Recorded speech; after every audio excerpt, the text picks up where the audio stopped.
தந்தை, மகன், தூய ஆவியின் பெயராலே ஆமேன். மூவொரு கடவுளுடைய அருளும் ஆசீரும் பாதுகாப்பும் வழி நடத்துதலும் உங்களோடு இருப்பதாக. பொதுக்காலம் 8வது வாரம் வியாழன்கிழமை.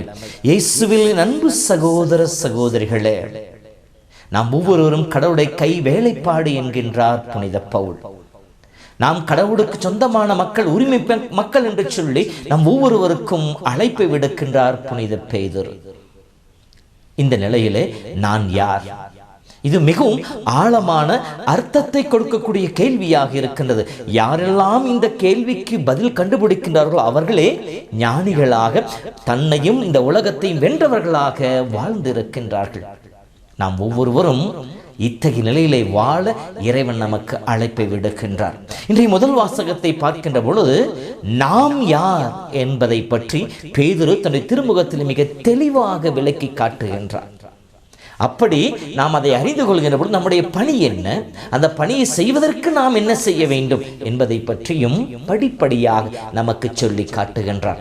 நாம் யார் என்ற அந்த கேள்விக்கு பதில் காண விளைகின்ற பொழுது பேதுரு சொல்கின்ற 4 நிலைகள். முதலாவதாக நாம் தேர்ந்தெடுக்கப்பட்ட மக்கள் என்று சொல்லுகின்றார். கடவுள் நம் ஒவ்வொருவரையும் பெயர் சொல்லி அழைத்திருக்கின்றார். பழைய ஏற்பாட்டை பார்க்கின்ற பொழுது இஸ்ரேல் மக்களை கடவுள் தேர்ந்து கொண்டார். தேர்ந்து கொண்ட மக்களோடு மோசே வழியாக, இறைவாக்கின் வழியாக உடன்படிக்கை செய்து கொண்டார். நான் உங்கள் கடவுளாக இருப்பேன், நீங்கள் என் மக்களாக இருப்பீர்கள் என்று சொல்லி அவர்களோடு நடந்தார். அவர்களை ஆசீர்வதித்தார். தவறுகின்ற பொழுது தட்டி திருத்தி அவர்கள் நல்வழிப்படுத்தினார். உடன்படிக்கையில் அவள் நிலைத்திருக்க செய்தார்.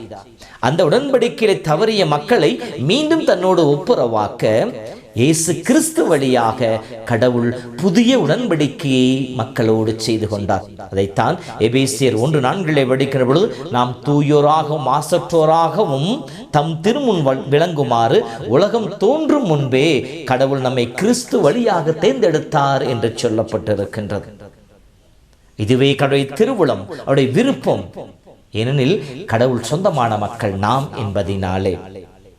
இயேசு இதை பற்றி சொல்லுகின்ற பொழுது யோவான் 15:19 நான் உங்களை உலகில் தேர்ந்தெடுத்து விட்டேன், நீங்கள் உலகை சார்ந்தவர்கள் அல்ல என்று சொல்லுவார். எதற்காக தேர்ந்தெடுத்தார்? 15:16 நீங்கள் கனி தரவும், நீங்கள் தரும் கனி நிலைத்திருக்கவும் உங்களை தேர்ந்தெடுத்தேன் என்று சொல்லுவார். ஆம், நாம் கடவுளால் தேர்ந்தெடுக்கப்பட்ட மக்கள். யாரை தேர்ந்தெடுக்கின்றார்? தாம் விரும்பியவர்களை. ஆக நாம் கடவுளால் விரும்பப்பட்டு தேர்ந்தெடுக்கப்பட்ட மக்களாக இருக்கின்றோம் என்று சொல்லுவார். இரண்டாவதாக அரச குருத்துவ திருக்கூட்டம் என்று சொல்லுவார்.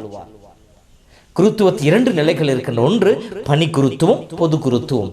பணி குருத்துவம் என்பது கடவுள் தன்னுடைய மேய்ப்பு பணியை செய்வதற்காக தனிப்பட்ட முறையிலே மனிதர்களை தேர்ந்தெடுத்து அர்ச்சித்து புனிதப்படுத்தி ஆசீர்வதித்து அவர்கள் வழியாக ஆன்மீக காரியங்களை, அருட்சாதனைகள் வழங்க அதிகாரத்தை கொடுத்து அனுப்புவது. இவருடைய பணி என்ன என்று சொல்லி பார்க்கின்ற பொழுது எபிரேயர் 5:1 பார்க்கின்ற பொழுது அந்த குருவானுடைய பணியானது இறைவாக்கு உரைக்கின்ற பணி, இறைவனுக்கு முன் நின்று மக்களுக்காக பரிந்து பேசி மன்றாடுகின்ற பணி, மக்களுடைய பாவங்களுக்காக காணிக்கைகளையும் பணிகளையும் செலுத்துவது, இறைவனுடைய ஆசிரியரை மக்களுக்கு பெற்றுக் கொடுத்து இறை உறவிலே மக்களை வாழ வைப்பது. இதுதான் குருத்துவத்தினுடைய பணியாக இருக்கின்றது. அதோடு கூட பொது குருத்துவம் இருக்கின்றது. பொது குருத்துவம் என்பது திருமுழுக்கு பெற்ற ஒவ்வொருவரும் இயேசுவின் முத்திரையால் அர்ச்சிக்கப்பட்டவர்களாக அவருடைய அரச குருத்துவ இறைவாக்கு பணியை செய்ய அழைக்கப்பட்டவர்களாக இருக்கின்றோம். எனவேதான் ஒவ்வொருவரையும் பார்த்து நீங்கள் என் சாட்சிகள் என்று சொல்லி நம் ஒவ்வொருவரையும் அவருடைய சாட்சிகளாக வாழ இறைவன் அழைத்திருக்கின்றார்.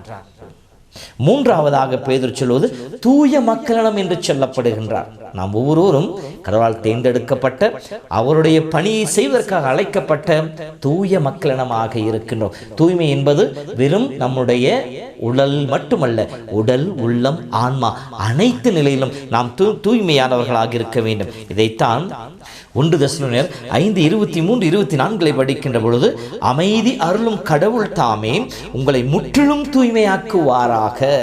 அவரே நம் ஆண்டவர் இயேசு கிறிஸ்து வரும்போது உங்களுடைய உள்ளம், ஆன்மா, உடல் அனைத்தையும் குற்றமின்றி முழுமையாக காப்பாராக. உங்களை அழைக்கும் அவர் நம்பிக்கைக்குரியவர், அவர் இதை செய்வார் என்று சொல்லுகின்றார். நம்முடைய உடல், உள்ளம், ஆன்மா அனைத்தும் தூய்மையாக்கப்பட வேண்டும். 4வதாக கடவுளின் உரிமை சொத்தான மக்கள் என்று சொல்லப்படுகின்றோம். நாம் கடவுளுக்கு உரிமையானவர்கள், கடவுளுக்கு சொந்தமான மக்கள், அவருடைய அன்பிலே ஐக்கியத்திலே வாழ அழைக்கப்பட்டு இருக்கின்ற மக்கள். இதைத்தான் 1 கொரிந்தியர் 6:19 பவுல் சொல்கின்ற பொழுது, கடவுள் உங்களை விலை கொடுத்து மீட்டுள்ளார், எனவே உங்கள் உடலால் கடவுளுக்கு பெருமை சேருங்கள் என்று சொல்லுவார். நாம் கடவுளுக்கு சொந்தமான மக்கள், கடவுளுக்கு உரிமையான மக்கள். இயேசு தன் இரத்தத்தை நமக்கு விலையாக கொடுத்து நம் ஒவ்வொருவரையும் மீட்டுக் கொண்டார். அதைத்தான் பேதுரு சொல்லுகின்ற பொழுது, உங்களை மீட்டுக் கொள்வதற்கு விலையாக கொடுக்கப்பட்டது அழிந்து போகின்ற வெள்ளியோ பொன்னோ அல்ல, மாசு மறுவற்ற செம்மறியின் ரத்தம் என்று சொல்லப்படுகின்றது. இயேசுவின் ரத்தத்தினாலே நாம் கடவுளுக்கு உரிமை பிள்ளைகளாக மாற்றப்பட்டு இருக்கின்றோம். அந்த உரிமை பிள்ளைகளாகவே வாழ்வோம்.